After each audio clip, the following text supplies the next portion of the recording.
other for its suffering. So to a very large extent, the battle between pro-Palestinians and pro-Israelis is the battle between consciousness and unconsciousness. That's Richard Forer, and this is Alternative Radio. I'm David Barsamyan. This edition of AR features Richard Forer on blaming the victim, roots of the Israeli-Palestinian conflict. Blaming the victim is as old as the hills.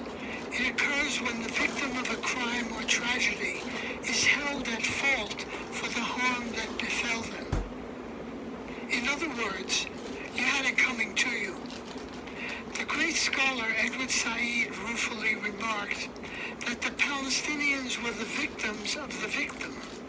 Hence, it was very difficult for them to generate support. Said quoted Joseph Conrad's Heart of Darkness, the conquest of the earth, which mostly means the taking it away from those who have a different complexion, is not a pretty thing when you look into it too much. What redeems it is the idea. From the Palestinian perspective, in the wake of the Holocaust, they were paying for the crimes of Europeans.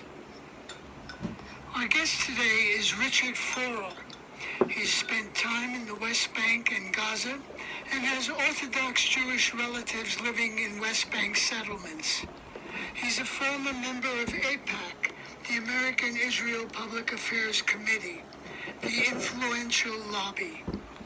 He's the author of the New York Big Book Award, Wake Up and Redeem Your Humanity, on the tragedy of Israel-Palestine. I talked with him at the Boulder Public Library in mid-September. And now, Richard Forer. Welcome to the program, Richard. Thank you, David. Families are always an interesting place to start. They're such fertile ground. You were born in Trenton, New Jersey. Tell me about your parents. Did they have strong political views? Well, everybody in my family, both on my mother's side and my father's side, were liberal Democrats. My uncle was the founder of the National Lawyers Guild and the lawyer for the Communist Party. And many of them were kind of atheists. I wouldn't say they were pure atheists, but as for me, I attended Reform Synagogue from the time I was 5 years old through age 14, and I went to Saturday and Sunday schools. Summers I usually spent up until about age 12 at Jewish Community Center camps.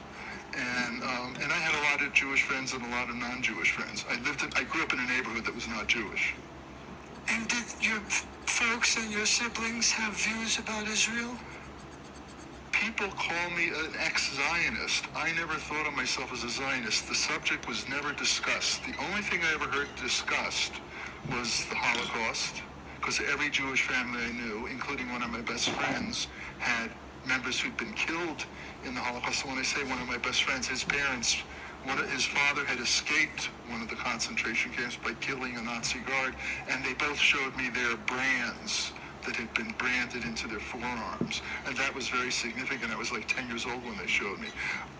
The thing I would hear at synagogue a lot, after Saturday services, for example, I'd hear the men talking, and they would say things like, I'm like 10 or 11 years old, but I remembered it. They would say things like, if a nuclear bomb is going to explode somewhere in the world, it's going to start in the Middle East. And thank God the Arabs are not united. They can never get it together. So that's why they're not able to destroy Israel. Except then Gamal Abdel Nasser came along. And Nasser was a pan-Arabist, and he was a charismatic leader. And David Ben-Gurion, the leader of Israel, referred to him as Hitler on the Nile. And that made a big impression on me, because we had photographs of Ben-Gurion and Chaim Weizmann in our Sunday school, Saturday school classes. Chaim Weizmann was the first president of Israel. And I saw these older, wise men protecting the Jews from another Holocaust. That's kind of how I looked at it. And so when Nasser came along and was referred to as the Hitler on the Nile, that evoked images of concentration camps, of another Holocaust, and it really influenced how I felt about the subject of Israel-Palestine. Plus, when you read the Old Testament, the Jews are always fighting with one tribe or another, one nationality or another. So it really all played a large role in how I developed my views. Plus, I experienced some anti-Semitism growing up. You use the term Zionism. What is Zionism? Okay, Zionism is a political movement. It's a nationalist ideology whose goal is the establishment of a Jewish state. However, Zionism was based on the premise that where Jews go, anti-Semitism erupts. So the ideology of Zionism not only requires a Jewish state, but it requires the expulsion of non-Jews because they're presumed to be anti-Semites. And so, for example, the U.S. State Department in 1943 said about Zionism, Zionism is a nationalist ideology that refers to Judaism as both a religion and a nationality, and its ideology is based on blood and soil, much like the Nazis. And this was in 1943. Albert Einstein, Hannah Arendt, the great philosopher, and 26 other Jews wrote a letter in the New York Times in 1948 calling the revisionist stream of Zionism, that's the right wing of Zionism. That was the Vladimir Jabotinsky, whose secretary was Benjamin Netanyahu's father. The revisionists were right wing. The David Ben-Gurion wing were more like socialists. Anyway, Einstein called the revisionist wing and the Herut party, which is now called Likud, which is today's ruling party, he called them fascists and terrorists. And Einstein said, I hope the Jews don't do to the Palestinians what the Nazis did to the Jews.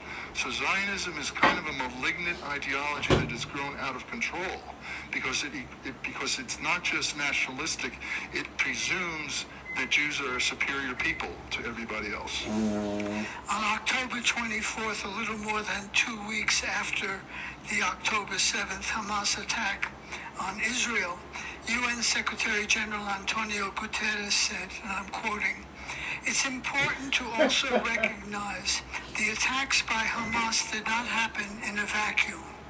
Go to what Secretary General Guterres said and the importance of context. Yeah, the context is everything because, first of all, what are the Palestinians supposed to do? Every time they have demonstrated non-violently, Israel has crushed them.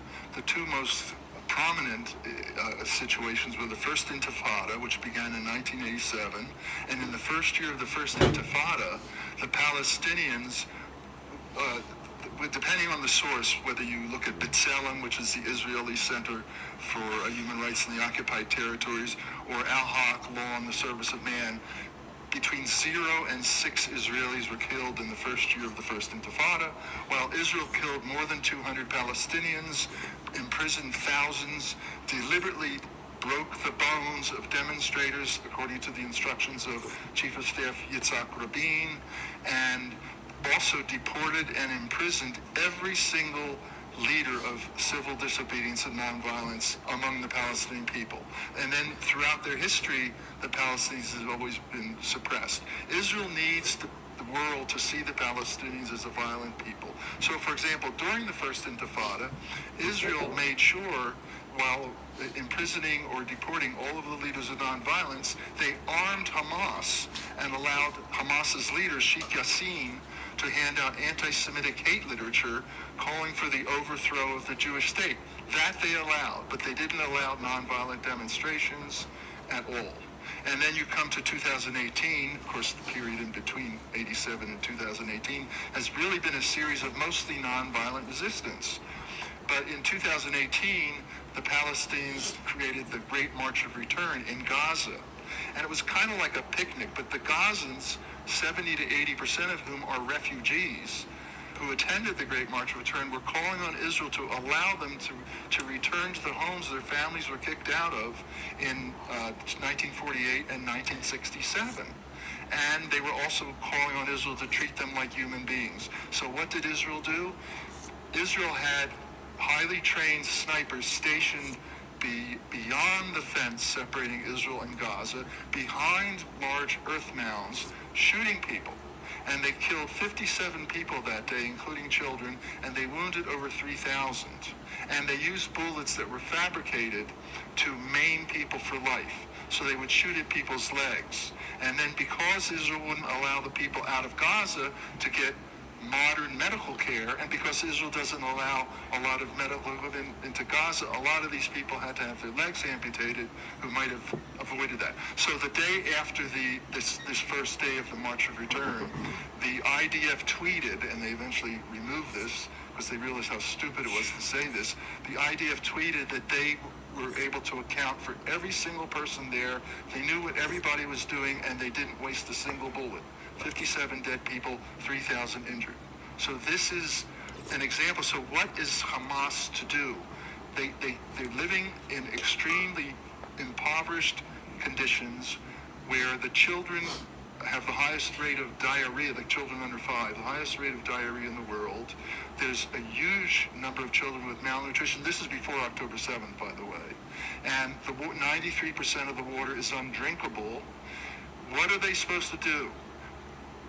The only thing they can do. They resisted. Hamas is a resistance movement.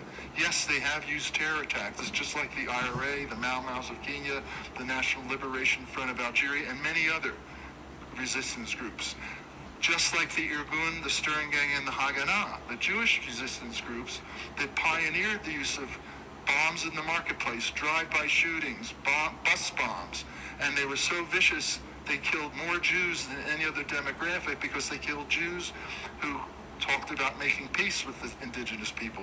They killed Jews who did business with Arabs. They killed Jews who liked Arabs and were friends with Arabs. And the difference between the Mau Maus, the National Liberation Front, Hamas, the IRA, etc., and the Irgun, Stern Gang, and Haganah is that whereas the former were indigenous people trying to expel a foreign invader, the latter were the foreign invader trying to expel the indigenous people. Exactly. So what are they supposed to do? Live their lives as third-class citizens, dying, having no future? No, they had to rebel.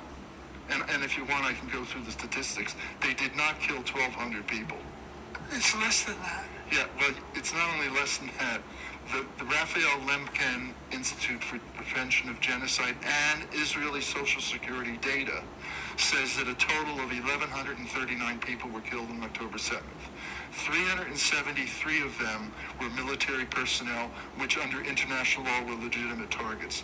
36 of the 695 civilians were children, one of whom was an infant who was killed in crossfire. There's plenty of reports from Israeli soldiers who manned helicopters that day, who were in Apache helicopters and who were shooting the rockets, that they started shooting immediately at the festival that was going on, that Hamas didn't know was happening, and they were shooting indiscriminately. They were bombing houses, and they were bombing cars. There's photographs of charred cars. They look like charcoal. And Israel has not released their analysis, which tells me that Israel doesn't want the world to know just how many people were killed by Israel. And that Israel invoked the Hannibal Directive, which says we don't want any of our people taken hostage. We'd rather you kill them. And the soldiers, that's what they did. They bombed the houses, they bombed the cars. So wait a minute. So we don't know how many Israel's people were saying killed. if a person's taken as hostage, they'd rather you kill them. But yet they keep on telling the international community they're trying to negotiate to get the hostages back. A bunch of Israelis are just a bunch of Nazi freaking liars. Were killed by Israel. I think it's probably When I say liars, I mean untruthful people, not L-A-Y. People pronouncing it incorrectly, which would be laid down. People, and they did not kill that many people. Is the L-I-E liars, untruthful, deceitful. 1,200 people, 600 people. The point is, it was a prison break. Hamas did a prison break, really a concentration camp break. They escaped their prison and they did what they felt they needed to do. Another thing is that to the Palestinians, prisoners, of which before October 7th there were around 9,000 in Israel, many of whom were not charged. They were under administrative detention, which can last for decades. It's very important for Hamas and for the Palestinian people to get their prisoners back. And the only way they've ever gotten prisoners back is through either kidnapping Israelis like Gilad Shalit in 2006, where they exchanged for 1,000 prisoners, or doing what they did on October 7th, which was take hostages. That's the only way they ever get prisoners out of Israeli prisons. You could add the African National Congress to that list. That's and right. Nelson Mandela. Right. They were routinely described by the U.S. State Department and whoever's been sitting in the Oval Office in Washington as a terrorist organization, Correct. and Mandela as a terrorist. So, And by the way, Hamas has made more than 15 offers since 1988 for peace. And those offers have been acknowledged by Jimmy Carter, the New York Times, the U.S. Army War College at the Strategic Studies Institute, a number of former Our U.S. Army Mossad College. chiefs, Our and Shin Bet, U.S. Shin Bet Army is the College. Israel Security Agency. Israel will not respond to those offers because they don't want to make peace. the UN calls Gaza a graveyard. There are 41,000 dead Palestinians, and the number is considerably higher according to The Lancet, which is a respected British medical journal. Gotta be What Israel is 100,000. doing constitutes genocide. The International Court of Justice, the ICJ in The Hague, ruled Israel was committing what it called plausible genocide. The Israeli government vehemently denies the charge of genocide, saying it is acting in self-defense in response to Hamas's October 7th attack. They say a state has the obligation to protect its citizens. So what would you say to the Israeli government official who argues that line? I would say that Israel is doing exactly what they said they were going to do. Netanyahu, immediately after October 7th, referred to the Palestinians as Amalekites, which is a term he has used over his career. And he said, and he has said in the past, remember what Amalek did to you. Well, Amalek killed a bunch of Jews in the desert. This is in Exodus. And God told Moses to kill every last Amalekite, women and children, their sheep, their cattle, everything, totally destroy them. 200 years later or so, King Saul killed all the Amalekites except for the king. He let the king live, and then the king had a child, and then subsequently to that, Haman, who was descended from the Amalekites, wanted to destroy all the Jews of Persia. So the story, and then of course that's the book of Esther, but the point is that watch out for the Goyim. They want to kill you. Netanyahu said that we should turn Gaza into an island of ruins. Numerous members of Knesset, including Ben-Gvir and Smotrich, Netanyahu's coalition partners, called for total genocide. Rabbis were saying you have to kill everybody, no matter what their age. I did hear one rabbi say, kill all the Palestinians. You can leave the children under the age of 4. You can let them live, but kill everybody else. They're doing exactly what they said they were going to do, and they've been saying that for generations, though not as vehemently as since October 7th. So whether you call it genocide or not, the numbers speak for themselves, and the conditions speak for themselves. Israel has uncontested a very powerful military. It has nuclear weapons, which it refuses to acknowledge to be part of the Non-Proliferation Treaty. It refuses to be part of that. Could Israel carry out what it's doing in Gaza without U.S. support? No, I don't think so. Why not? The United States contributes about 30% of Israel's defense budget with its billions of dollars that it gives Israel every year, and Israel will not even be able to maintain the occupation. Of course, they're helped by the Palestinian Authority, which almost every Palestinian I've met, there's been a couple exceptions, but almost every Palestinian considers them collaborators with Israel. We've seen how Israel has needed weapons from the United States just in the last 11 months. Otherwise, they would. In fact, I've heard Israeli analysts say that if the United States placed a embargo on weapons to Israel, Israel would not be able to continue this for more than a few months. And why doesn't the United States do it? It's just unbelievable they're allowing this to happen. A little bit of history. The foundational myth of Israel is a land without people for a people without a land.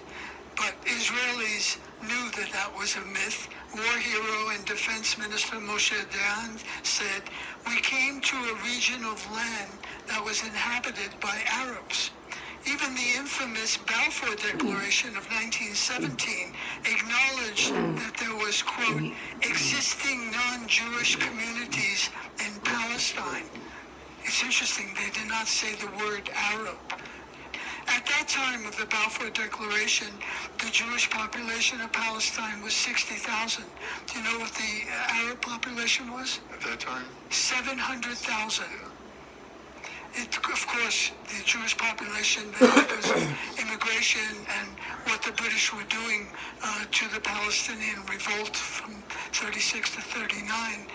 And then Ariel Sharon, this is a really interesting quote, given what's going on today. He was a famous Israeli general and later became prime minister. He was asked in 1973 by a British journalist who happened to be the grandson of Winston Churchill, by the way. Churchill asked him, what would become of the Palestinians? And Sharon said, I'm quoting, "We'll make a pastrami sandwich of them.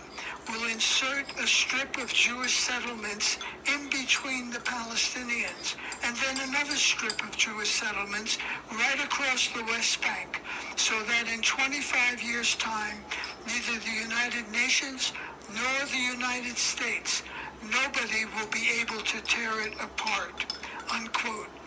Would you say Sharon's prediction has pretty much happened? I would definitely say it's pretty much happened.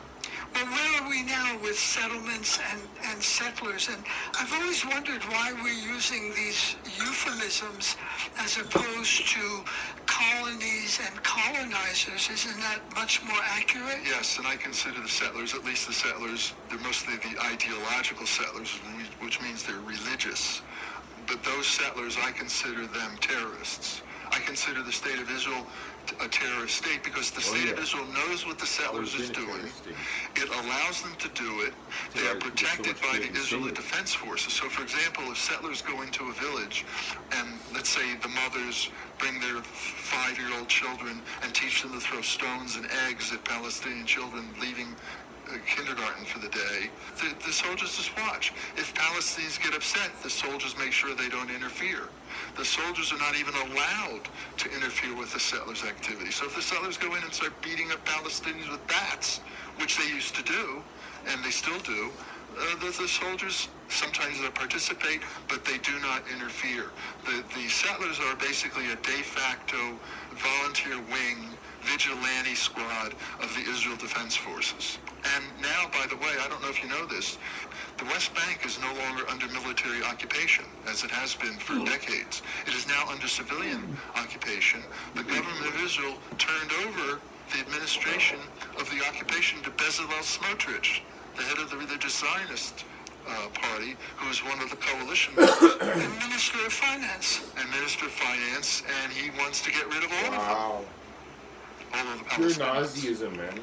Well, these colonists are encouraged to migrate to the West Bank and are given massive tax breaks. I mean, this is state policy and housing subsidies.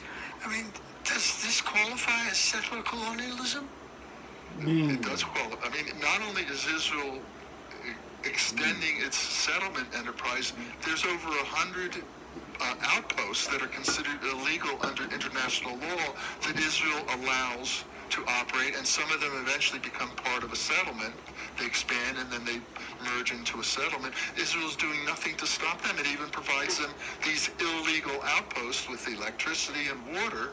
And by the way, so as Golda Meir said, former prime minister, Israel doesn't have boundaries. Israel's boundaries are where Jews live. So that means that the boundaries of Israel extend to wherever a Jew happens to move to. So suddenly, where a Palestinian is living is not part of Israel, but then all of a sudden a Jewish settler evicts the Palestinian, and now it's part of Israel. And the Jewish settler is entitled to all the rights that Israeli civilians have within Israel proper. I don't blame any Jew who suffered through the Holocaust from wanting to live in a country where they'd never see a non-Jew again. But most Jews did not want to go to Israel. Only 3% of Israel's Jews during World War I were members of Zionist organizations. Pretty much the same percentage was true of the United States. After World War II, the survivors of Dachau concentration camp were interviewed, and a poll was taken. Only 15% of them wanted to go to Palestine at the time, and probably half of them would have returned, because that's, a lot of people who would settle, who thought they would move to Palestine, found out they didn't like it, and then they would return to Western Europe usually, or possibly even Eastern Europe. But my point is that the state of Israel would never, ever have been born without the Holocaust. Nobody would have voted for Israel to have a state of their own without the Holocaust. But most of the people who survived the Holocaust didn't want to go to Israel. They were forced to by the Zionist organizations who blocked the United States and Western Europe from taking in 100% of European Holocaust survivors. Didn't FDR have a plan in 1944?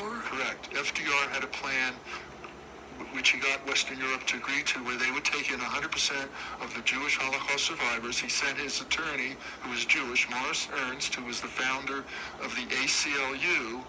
Ernst went to the Zionist groups in the United States thinking they'd be happy about this. And they called Ernst a self-hating Jew, an anti-Semite. They went crazy because they didn't want Jews coming anywhere but to Palestine, because Palestine needed enough Jewish people, enough Jewish bodies, so they could make the case for a Jewish state. And what's happening in East Jerusalem? The settlers are taking it over. I mean, there's all these crazy laws where if someone leaves, if a Palestinian leaves East Jerusalem for a certain number of years, then once he's out of there for that number of years, he loses total residency, the ability to live in East Jerusalem. The Jewish settlers keep taking over more and more of East Jerusalem. They use fake deeds. They claim that they have deeds from 100 years ago to houses that Palestinians have lived in for 50 years. At the end of 1948, I think it was, at the end of the 1948 war, Jordan turned over a lot of properties to Palestinians. But Jordan didn't have the sense to provide them with deeds. So these families have lived in these houses for 70 years, but the Jewish settlers are coming along and just kicking them out with force, of course, and the blessing of the Israeli government. Well, evangelical Christians are strong supporters of Israel. You write about this in your book. In particular, the Reverend John Hagee of the 7 million strong Christians United for Israel. What's that about? Why are evangelical Christians such strong supporters of Israel? Hagee, first of all, Hagee believes that he has 50 million followers. 50 million? That's what he says, yeah. Now, Hagee, who said that Hitler was a half-breed Jew who shepherded the Jews to the Holy Land, Hagee believe, and by the way, Hagee and a lot of other dispensationalists believe that Jews are guilty of the crime of killing Christ. They're guilty of the crime of deicide, which is the only unpardonable sin. This is anti-Semitism. Hitler was a Jew. Hitler was a half-breed Jew. He had to shepherd the Jews to the Holy Land because the people who didn't listen to Theodor Herzl, the founder of Zionism, were committing crimes. Anyway, they believe in the second coming. Okay, and for the second coming to happen, Israel has to be totally populated by Jews. And then when the second coming happens, which will happen after the apocalypse and the Revelations or something like that, when the second coming happens, the Jews will either have to convert to Christianity or die in a fiery pit. There are some streams that say that 144,000 Jews will remain alive. But my guess is that they will have to convert to Christianity. But this is what they actually believe. So the Jews are happy to take their money. Christians United for Israel raises millions of dollars. In fact, Ariel Settlement, which is one of the biggest illegal settlements in Palestine, they named their convention center the John Hagee Convention Center. At the same time, they're calling Jimmy Carter, who loves the Jewish people and loved many of the Jewish leaders, He's an anti-Semite, but John Hagee, who believes that Hitler was a half-breed Jew, is revered by these people. This is how crazy the mind gets when it's filled with existential fear and confusion, which I believe are the hallmarks of separative identity. You're listening to Richard Florer, Blaming the Victim, Roots of the Israeli-Palestinian Conflict. This is independent alternative radio. For copies of this program, call us 1-800-444-1977. Our website, alternativeradio.org. B'Tselem, which is an Israeli human rights organization, Amnesty International, and Human Rights Watch, all have determined that Israel is an apartheid state. This has barely been reported, but any supporter of Israel might say this is more ganging up against the Jews. They're being singled out. They always do that. First of all, they do that because of their paranoia, because they have a belief. Again, it's instilled in them through Zionist ideology, but it's taught to them as children. David Ben-Gurion was an atheist. David Ben-Gurion, however, believed that the Bible was the most accurate historical document possible, and it should be taught in schools. So they're taught from the time they're children in kindergarten that there are all these enemies of the Jews. In fact, one woman I know who's Maya Wind. You may have heard of her. Her husband is Aaron Afrati. He was he was with Breaking the Silence and one of the spokespersons. Maya was with ICOD, Jeff Halper's group, the Israeli Committee Against Home Demolition. She told me, and she was one of the first female refuseniks. Anyway, Maya told me that beginning in kindergarten, when you go to school, above the blackboard are pictures of Israel's enemies. The Assyrians, the Babylonians, the Persians, the Romans, blah, blah, blah, the Palestinians. And they show them as all Jew haters, right? And even in 1985, a Jewish organization conducted an educational study of the schools, and they found that 80% of the children in these schools thought that Palestinians were dirty. 75% thought that all Arabs were terrorists, and 90% believed that the Palestinians had no right to Israel-Palestine at all. This is in 1985, when things were so much calmer than they are today. Things have only gotten worse since then. Why is that? It's because there's a reaction to the world becoming more and more aware of what Israel's doing to the Palestinian people. There's the internet, so people can see more clearly just what Israel is doing. The Arab countries have gotten more cohesive and organized and, connected with each other, so they're able to, they're not real good, but they're able to promote the Palestinian cause. There's a lot of answers. And then existential fear. Existential fear continues to grow as their leaders continue to teach them that the world hates Jews. And also, the leaders of Israel since Menachem Begin have been more right-wing than left-wing. Menachem Begin came in, I think, in the mid-70s.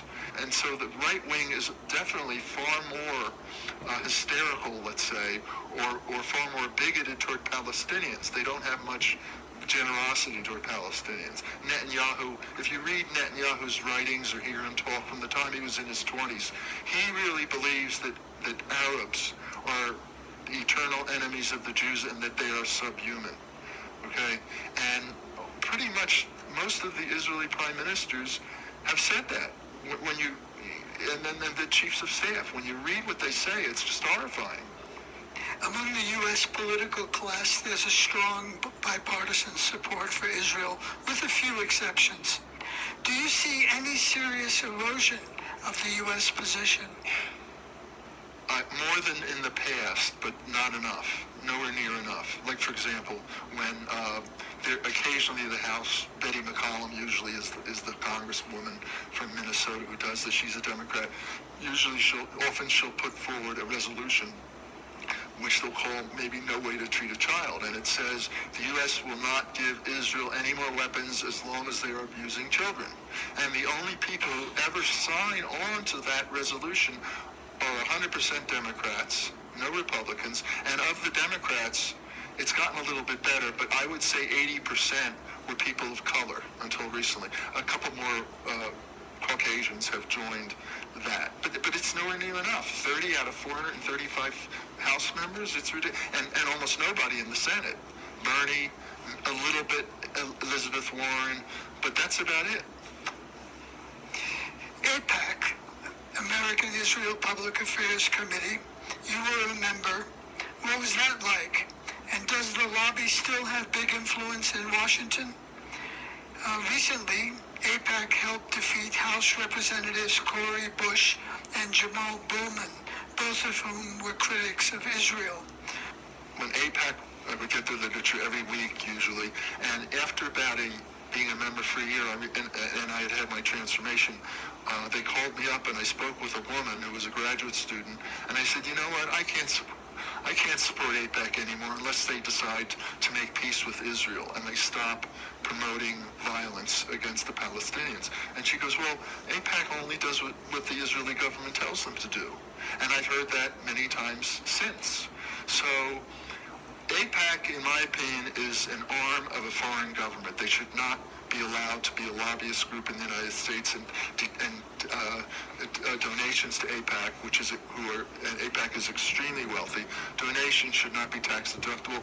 They have so much influence in Congress. There are approximately 2 AIPAC lobbyists for every member of Congress. When a person gets elected to Congress, one of the first things is that person is meets with an AIPAC member. So Jamal Bowman and Cori Bush and obviously Rashida Tlaib and a few others have probably told these AIPAC members, go to hell. But they're so rare. And AIPAC has so much money, as proven with the defeat of Cori Bush and Jamal Bowman. And Andy Levin. Andy Levin came from one of the most esteemed families in Michigan. He was a very popular congressman. He was, I think, president of a synagogue and the head of a Jewish organization. He was a Zionist, but he was a kind-hearted Zionist who recognized what Israel was doing was just really wrong, inhumane. But they defeated him. They got rid of him. They spent millions of dollars on the campaign and got rid of Andy Levin. The state of Israel, through AIPAC and other means, has such influence in the United States that I don't know if it's possible in any reasonable time frame to somehow stop that influence from its horrible effects. For example, Intel now calls itself as much an Israeli company as an American company. Israel has infiltrated Google, Microsoft, all the high-tech companies. They have, I guess, access to their core coding. They just have a lot of influence. They're influential in banks and also throughout universities, as we're seeing, because a lot of the donors are Jewish, and the donors are saying you have to stop these nonviolent protests by a lot of Jewish kids who know that what Israel is doing is not only inhumane but illegal. And they're kicking out college presidents. They're even trying to get rid of professors who speak out against what Israel is doing. But you see younger Jewish Americans being more critical. Much more. Jewish Americans under the age of 40, a majority, do not accept what Israel is doing. They're critical of Israel. Do you see Israel on its current path in danger of becoming isolated and a pariah state? I do, and I see it possibly even in danger of civil war. I said that on October 15th last year. According to a number of media sources, including Israeli sources, 550,000 Jews have left Israel. At least 80% have said they will not return. Hundreds of businesses have closed, many businesses are going bankrupt, and the concentration of the religious fanatics in Israel is much higher today than it was 11 months ago. And that continues to happen because not that many Jews are going to want to move to Israel because they're worried for their safety. But the religious Jews who think that it's their holy land and they need to be there, they're the ones who are going to move there. And so that population will keep expanding. And of course, they have a much higher birth rate than the non-Orthodox Jews in Israel. So who knows? I think it'll be longer. Like Elon Pape and a number of people think that Israel is going to really implode. If they do, I think it'll take a lot longer than Elon and some of the others are predicting it will take. Norway, Ireland, and Spain in late May recognized Palestine. The General Assembly votes in the UN on admitting Palestine are literally laughable. I mean, the votes are like 160 to 10, 170 to 8. Those small numbers being the U.S., Israel, and some powerful Pacific Island nations. Marshall Islands, Palau, Naral. Yeah. What do you see happening there internationally with more and more countries like Colombia, like Brazil, speaking out against what Israel is doing to the Palestinians? I think it's good, but unless the United States gets involved, I don't think that any of these countries will really be able to get Israel to change its behavior. The United States, which they could have done years ago, has to demand that Israel stop and end all illegal activity and all violations of international law. But that would mean ending the occupation. And Israel wants the land.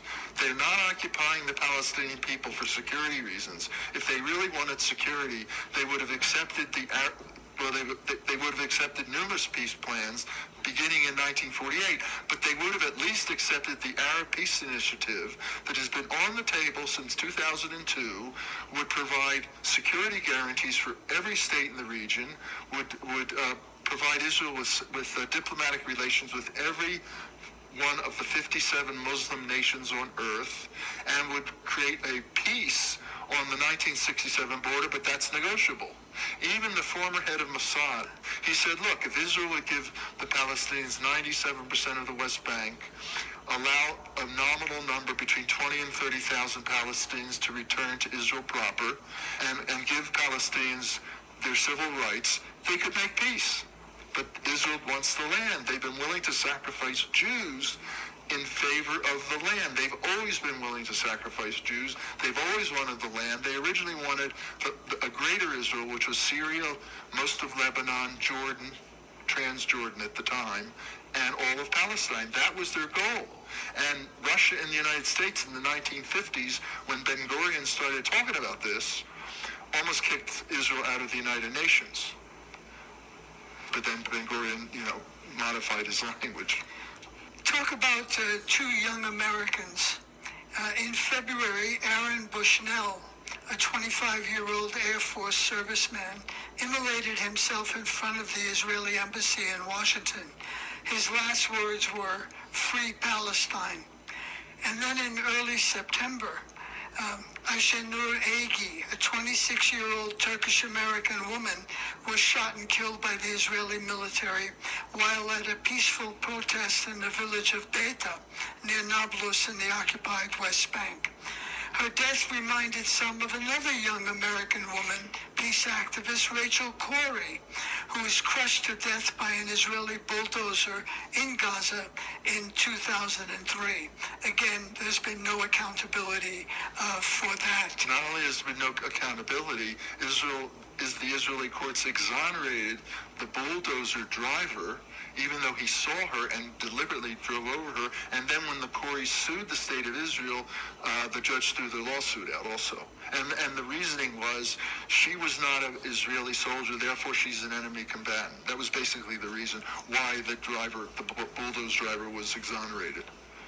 A handful of U.S. government workers have resigned in protest of Washington's support of Israel in its Gaza war. Why haven't there been more resignations and protests? What's happening in Gaza and the West Bank is happening in broad daylight, in plain sight. There's a couple reasons. Number one is Israel's narrative has been around for decades, generations, right? It has infiltrated the minds of most of Americans, whereas the Arab, what the Israelis call Arab, because they don't refer to Palestinians as Palestinians, they don't want to acknowledge their identity, so they lump them into one category. But with 9/11, for example, and ISIS and Al-Qaeda, the Arabs have really gotten a very, very bad reputation. And some of it is deserved, but the fact is that much lower percentage of Muslims support terrorism than Jews or Christians. The Gallup organization did a poll, and they found out that Christians and Jews support, in certain situations, terrorist acts at about double the rate of Muslims. But there's There's almost 2 billion Muslims in the world. So it only takes 1% to have, 200,000 terrorists. My point is that the Israeli narrative has infiltrated society to such an extent for so long that a lot of people simply take things for granted. When you hear Biden or Joe Scarborough or a lot of people talk about the Israelis and the Palestinians, they just automatically talk about Palestinians like they're terrorists, like it's just common knowledge, like that's who they are. They have never studied the history. They haven't had the decency to study the history and find out what really is going on.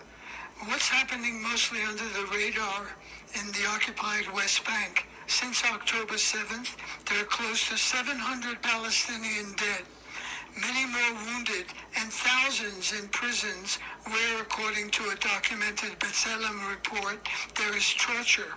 Incidentally, the BBC recently had a report on Israeli settler violence against Palestinians in the West Bank.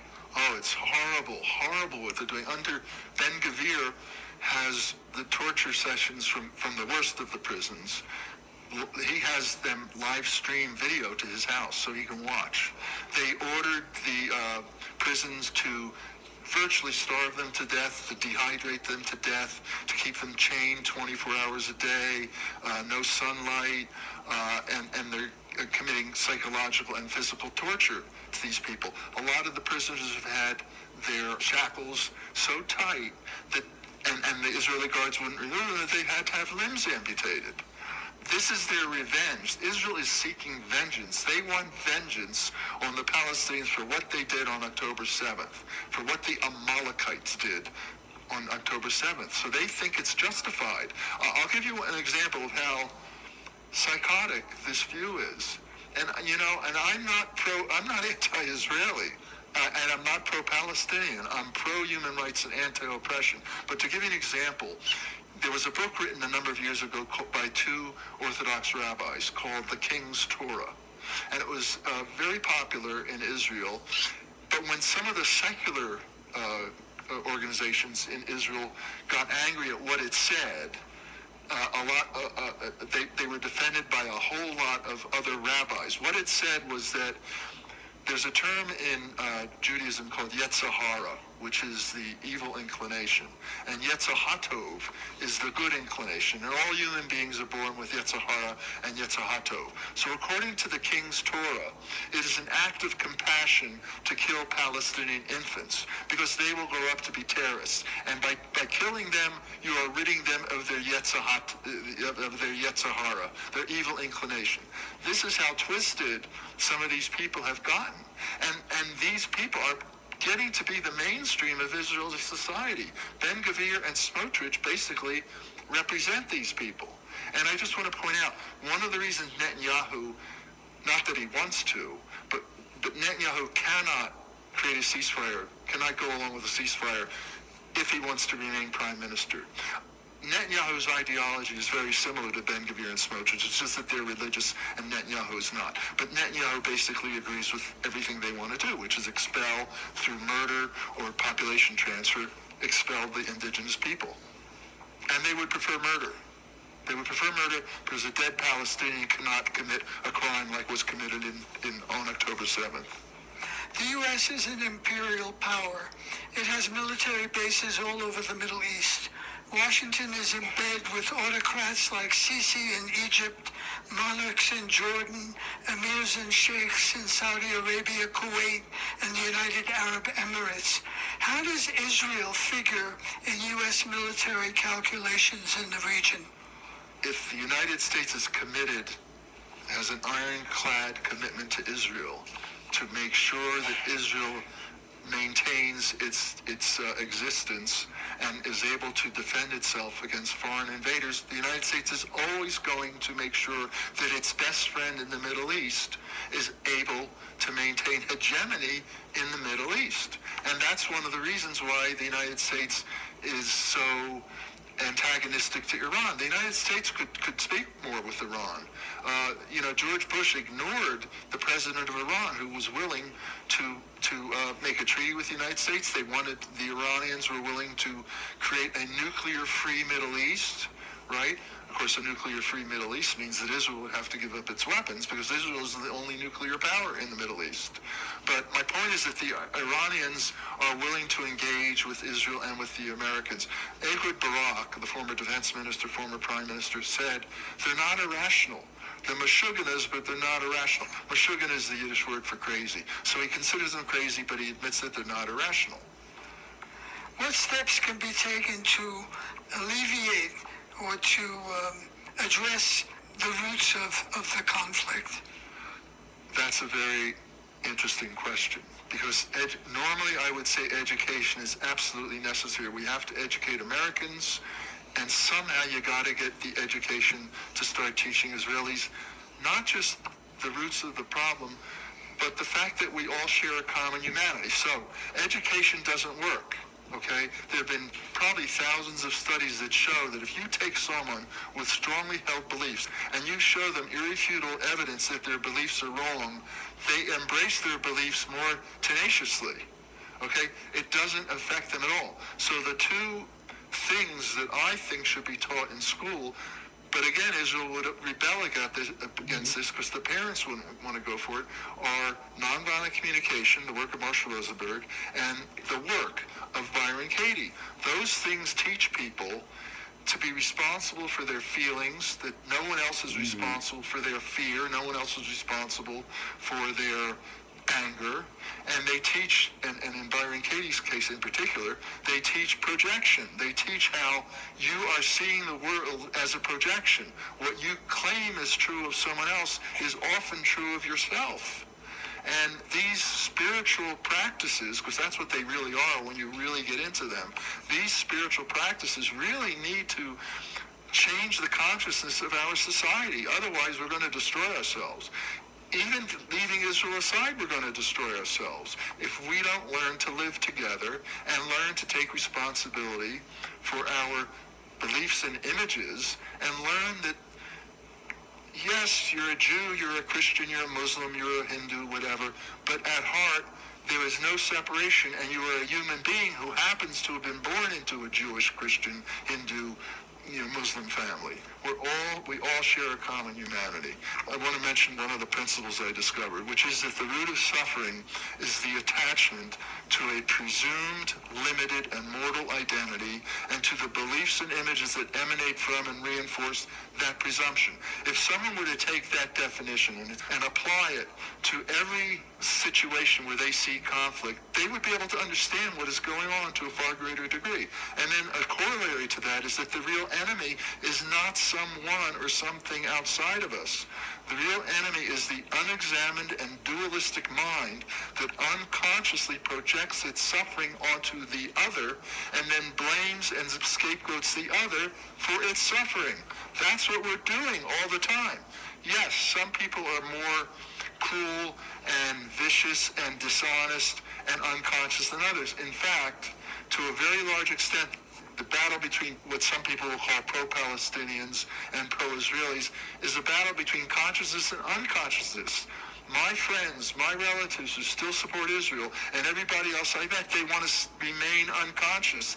They will not read a book. They want to believe the myths that they were fed. They want to believe the false ideas that they've created in their own minds, rather than challenge who they think they are. And the reason they won't challenge who they think they are is, at a deeper level, it's death. They're challenging the mortality. So their identity is so extremely tied with Israel that when you criticize Israel, it's as if you're criticizing them. If Israel is unfair and inhumane, they're unfair and inhumane.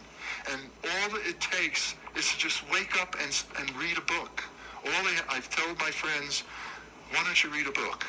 No one has to know you're reading the book. You can read the book in the comfort of your own home. And you can put the book down whenever you feel like it.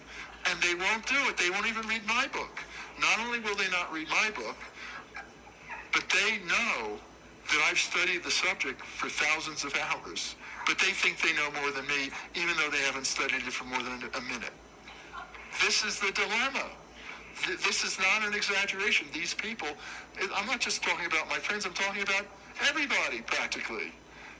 When we talk about Israel and Palestine, yes, the so-called pro-Israel side, they don't know what they're talking about. They cling to myths. They refuse to find the history. I've never met anyone who supports Israel who actually has read the history, who really studies the history, other than a couple historians like Benny Morris, who believes that Palestinians are serial killers and psychopaths.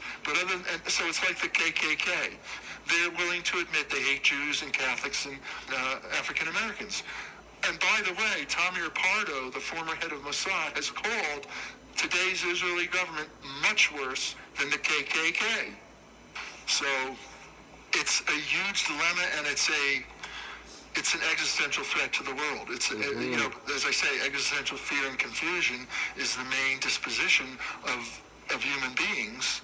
But the irony is that the unexamined and dualistic mind is self-destructive in nature. It will create, being dualistic, it will create the opposite condition to which it claims than which it claims it wants.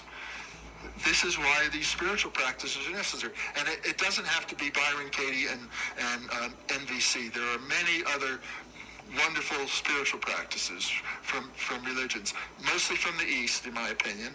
But people need to embrace a spiritual practice and start learning about their own minds. Thanks very much for your time. Thank you, David. You were just listening to Richard Fleur, Blaming the Victim, Roots of the Israeli-Palestinian Conflict. I talked with him in mid-September at the Boulder Public Library. Richard Fleur is a former member of AIPAC, the American Israel Public Affairs Committee. He's the author of the New York Big Book Award, Wake Up and Reclaim Your Humanity, on the tragedy of Israel-Palestine. This program is produced by Alternative Radio based in Boulder, Colorado. We're an independent nonprofit in our 39th year. We're supported solely by individuals just like you. We feature such voices as Nura Etiquette, Ilan Pape, Chris Hedges, and Arundhati Roy. To access our complete audio and book catalog, just go to our website, alternativeradio.org. Again, our website where we are podcasting, alternativeradio.org. For copies of today's program, Richard Fleur, Blaming the Victim, Roots of the Israeli-Palestinian Conflict, and for his award-winning book, Wake Up and Reclaim Your Humanity, on the tragedy of Israel-Palestine, call us 1-800-444-1977. That's 1-800-444-1977. Or online, our website, alternativeradio.org. That's alternativeradio.org. PDFs and MP3s of this program are free of charge. Just call us 1-800-444-1977. Special thanks to Mary Fitzgerald and to the Boulder Public Library. Jovich is our general manager and editor. I'm David Barsamian. Thank you for listening. We go out with the Kronos Quartet with Hamza Al-Din performing Water Wheel.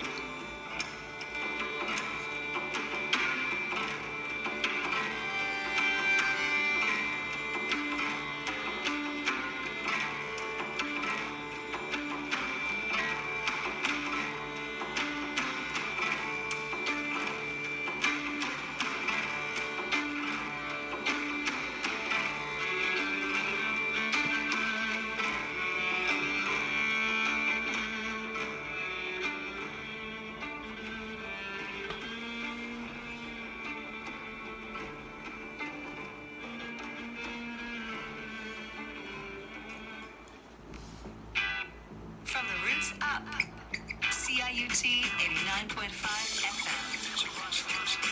Toronto.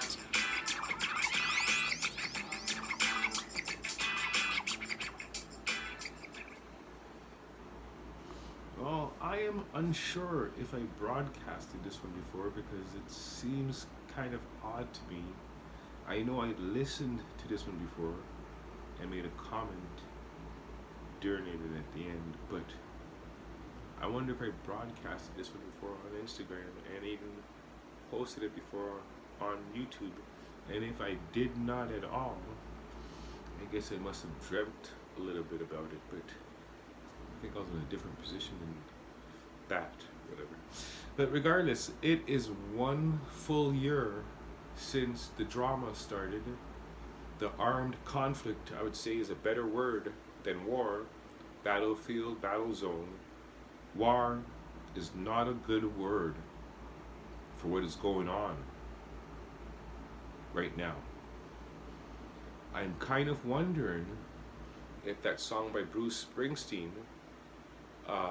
Second Indo-China Armed Conflict Survivor, active member that came from the Americas to fight in Far Eastern Asia during what some would call the second, number 2, Indo-China armed conflict, which on TV, the La La Land, Californication, is called Vietnam. The fall of Vietnam was in 1975 Common Era, which is almost 50 years ago. It is 2024 Common Era. Now, one thing with combat or armed struggle and strife is people lose track of time, for sure. What day it is, what month it is, even what year it is. Especially if all their stuff was holocausted, burnt. Is that what that word meant? Burnt is what the term Holocaust comes from. Burnt to sunder, burnt fully. Especially if all their stuff was burnt away and they escape to get where they're going. You can look back into the news articles and trace it that even back in the 1800s, there were articles alluding to 6 million Jews about to die or whatever, something like that. Same thing can be said about Ethiopia. 6 million people were starving or so. Starving in Ethiopia was very real at one time in the early 80s. But then again, I'm looking back at all the information over time and wondering, at 6 million, exactly 6 million, did exactly 6 million genetic Hebrews get exterminated, murdered by the Nazis in Central Europe, being blamed on the Germans specifically, when the Nazi movement took hold in many countries. There was a Nazi party in the USA, there was a Nazi party in France. I think even in Canada there was a Nazi party. It just happened. Hitler, they say, got the Nazi party to power in 1932. I wonder about that year and date. And about language and mistranslations. Getting back to the Bruce Springsteen, I wonder if this flashback memory I have is true. I'm wondering if the song War by Bruce Springsteen, war, well, is it good for? Absolutely nothing. Again, I'm wondering if that song was supposed to be about the word, W-A-R, sound pattern, phonetic sound pattern, war, being not a good word to use in English to convey a meaning. And instead, the person that likes people to sing the way he wants them to sing and what he wants them to sing, so he gets their ways, their way in their world, changed it to a combat song about Vietnam. I wonder that, really. I'd have to see Bruce Springsteen to even try to talk about that, to know that. This is not something that can be fact-checked at all, because it had to be a conversation between Bruce Springsteen and me for that to be found out. Now I go back to the group called Bad English, a group from Britain. There's a reason a lot of groups had names back then. England was being overran by neo-Nazis, and the Guild, as they call it, took up the action to make sure to preserve history and write messages, like someone called it a message in a bottle, I guess. Write songs, movies, videos, a lot of things, and post them, make sure for posterity that they are released in the future, so the orphans and people caught in the trap would wake up from their terror and nightmares that were put to sleep when they were toddlers, some of them, because they couldn't handle life from what had happened to them before 1978. Common Era. Just about over 45 years ago. So I wonder, combat, people missing in time, missing in action, killed in action. I keep on wondering that what they call World War II, again, World War. I can remember my grandfather making a statement, the world is ours too, but out of his mouth in old American Norse, you hear war. Or was he speaking Mandarin? Because in dialects of Mandarin, when you say I, or me, self, there's only one word for it in Chinese, one character for it. It's pronounced wo, or wa, sounding much like war. That's a billion people right there, that when they might hear the sound wah, wah, wah, they're hearing I or me. Not to mention Old Norse, which was in America for over 1,000 years. Well, at least 500 years before Latin Rite conquest and document discovery came here. That sound war means ours. I wonder what the conversation my grandfather had with me about what is written, if you say it in modern English, in town over there, says war memorial. Pretty sure he was saying that means our memorial to the soldiers. Then there's the bust of a chiropractor in town. If I look at him without seeing the photograph of him on the internet, I'd say, could be a European man or so. But when you look at the photograph of the guy, he's obviously an indigenous Australian, it looks like to me. Or it looks like he's obviously indigenous Australian. What I'm saying is that bust in town of the chiropractor does not look like the photograph of him.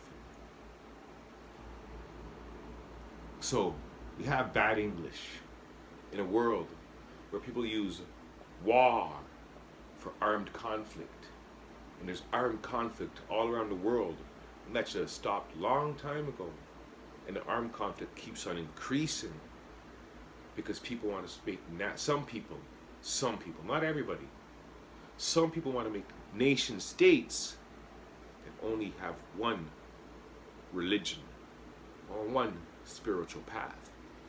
You see, India, when it became a state by itself, separated from Hindustan, separated to Pakistan, Paki, which is a term not necessarily offensive.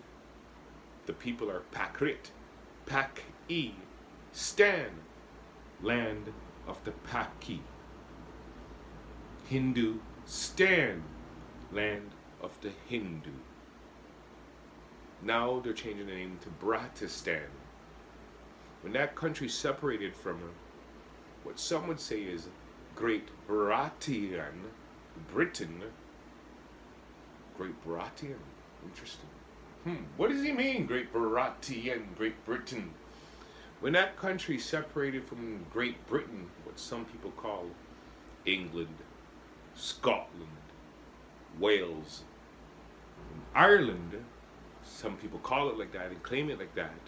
That's how it is, they say in English, bad English. The country named India, currently on the map, had all the Autochthonis languages of that country, of that area of the world, instituted as national languages.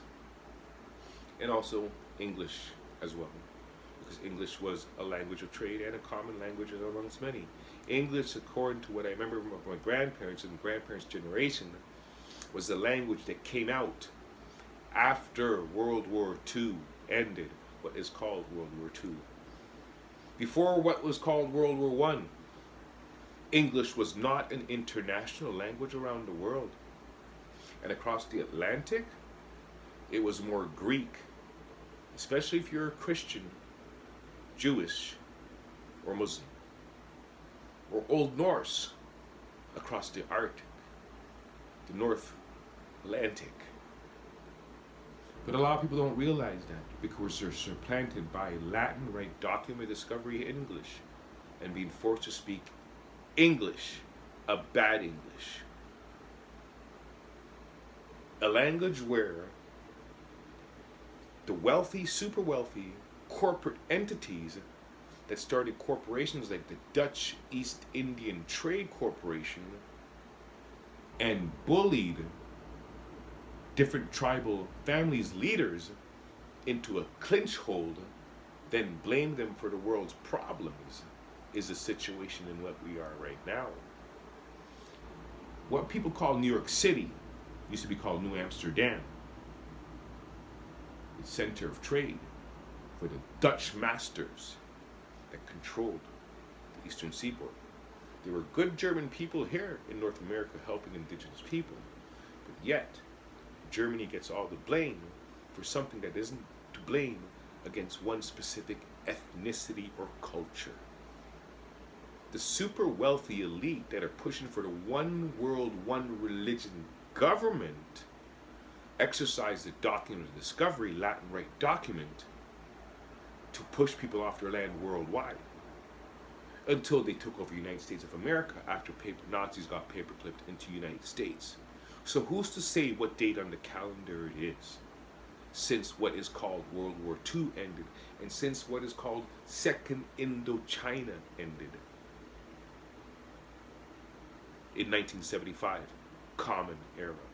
Because the first Indochina, according to Ragno history and heritage history from certain families, started in the 1600s, which they call Korea, casually in the media.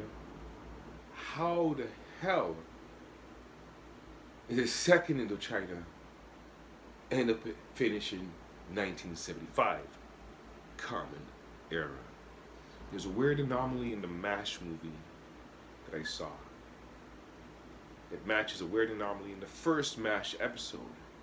I couldn't get through watching all the MASH because to me, I don't like sexually exploitative, misogynistic males. There's a big difference between a massage that is not violent and doesn't sexually violate anybody, and a person being a misogynist, as it's called in English. A male that hates females. In Old English, Old Navy terms, we used to call that a fag. I hope they don't cut my feet on Instagram for saying that, if there's trolls watching me. But it is what it is. In Old English terms, a fag is a male that hates females, or treats females badly, or treats females' families badly, or treats children badly. That's what a fag is. Now back onto the Israel and the IDF. It seems that from watching some documentaries this weekend, it seems it's always a two-headed thing. The Hydra. They always have two plans. If Nazism was pushing white supremacy, and it seems Zionists have this terms Goyim and Malachite and that, it seems it's a white supremacist version of Judaism. Are the people saying that people are anti-Semite to what is going on in Israel? Are those people calling other people anti-Semite? Are they even genetically Semite? And it's just like the people that are pretending to be indigenous in Canada, or people that are not, or at least they're mixed. If they are Semitic, does their autosomal DNA say it's only like 1% or 2% or 3%? While the fact remains, there's photographs that show the indigenous people, maybe not the right name for the Autochthonis people of the Levant that were Semitic, that are Semitic, were pushed off their lands by the Zionists that came from Europe. And if that's the facts of life, that is the facts of life. And everybody around the world should have taken a DNA test since the 1970s. Just like our grandparents did before the Expo and around the time of the Expo 67, and found out they were really American Indian. And they didn't even know about Africa at that time. So for their grandchildren to be educated that they're from Africa and be told they're from Africa, being labeled Black African, when as far as their oral history goes, they were American from time immemorial, with Vikings that came over here mixed in with the blood. We're being taught we're Black African by invaders that stole land, Nazis that are white supremacists that are doing the same thing to us that are doing to people in Palestine. And back in the 70s, they were so violent at us that in the 80s, none of us spoke up. Whether we're pro-Israeli, because Israelis are not Israelite, or pro-Palestinian. The thing with being pro-Palestinian does not mean you are anti-Israelite. The Instagram just stopped on me, so I'm just letting you see, because I might have to post this one on Instagram too. It doesn't mean being pro-Israeli doesn't mean you are pro-anti-Israelite. They actually removed it, you see? I thought so. Damn trolls.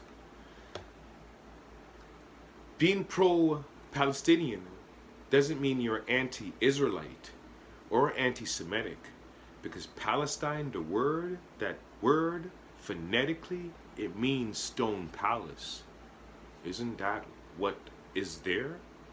Stone palaces for a whole bunch of different spiritual religions, spiritual paths that are chiefly all Semitic descent, or at least Abrahamic descent, and if you go further back, Adamic descent, living amongst other people that are related to them, that are of older bloodlines.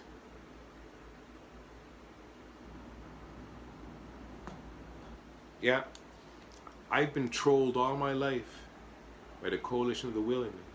Like old Ben said, the Coalition of the Willing to sexually assault and rape people's asses when they're babies even, and little children, and don't care what they feel or their families feel, and come back and do it again, and come back and hush their mouth like the Canadian government's trying to do to Indigenous Americans.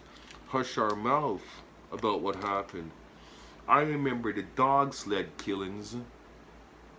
That was in the 70s. But according to history, it seems like some people think it was the 1700s or 1800s. So, I will be posting this on Instagram. And I'll be definitely making a new list to send it and forward it to people as well. Because the world got to know what happened everywhere is still happening in the Levant and in the Congo region of Africa. Because some people that keep on saying they are what they are aren't what they are. And all they care about is their financial gain instead of equity for all. Equity for all. A good life for all. They don't want a good life for all. They just want more than everybody else.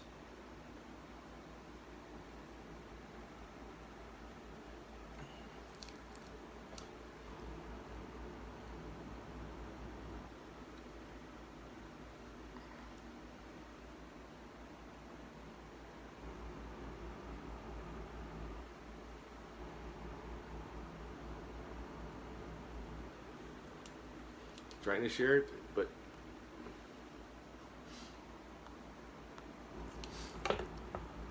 this is Shot Nogi. It's going to be posted on Instagram and YouTube, and I guess I'm going to open a lot more accounts and start posting this everywhere. It's really time for me to start a podcast showing my face well to the world, so we could all break the chains of the immortal sex cult and the World Economic Forum. We're pushing their new world order on everybody, trying to twist my mother's words and your mother's words and your family members' words and our grandparents' words and people's words. Gay doesn't mean what they say, neither does war in so many different languages.